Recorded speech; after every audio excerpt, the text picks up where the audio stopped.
Well, hello everybody. Chris Clark here, doing my best during the stay-at-home order to keep on top of my chores and really get some home improvement stuff taken care of, but also keeping an eye on the sports world just for you. And we're going to start off with some basketball. Two North Carolina basketball players, Anthony Harris and Sterling Manley, have received red shirts for this past season. And what this means is Harris is going to start next season as a redshirt freshman. Manley is going to be a redshirt junior. Good for them. And it is official. Wake Forest has hired Steve Forbes. And judging from the Deacs Twitter video, I can say that he is intense. Let's go, Deacon Nation! Let's get this done! Yeah, players are not going to have any trouble hearing him. That's for sure. And this next story is great. They've been longtime friends since childhood, and for them, the only thing better than playing hockey is talking about it.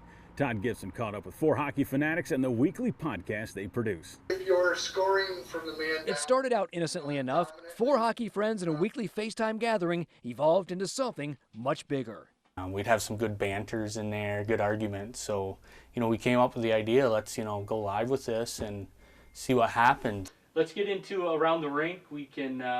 And with that, the Blue Line Hockey Club podcast was born.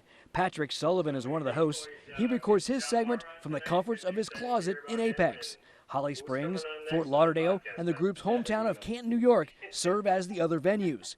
4 good friends, each with an opinion on the sport they love. We've played hockey together since we were all, 4 or 5 years old. All 4 of us won New York State championships. We just love the sport. This is what we like to talk about. The podcast is closing in on 100 episodes in the group's 2.5 years of broadcasting.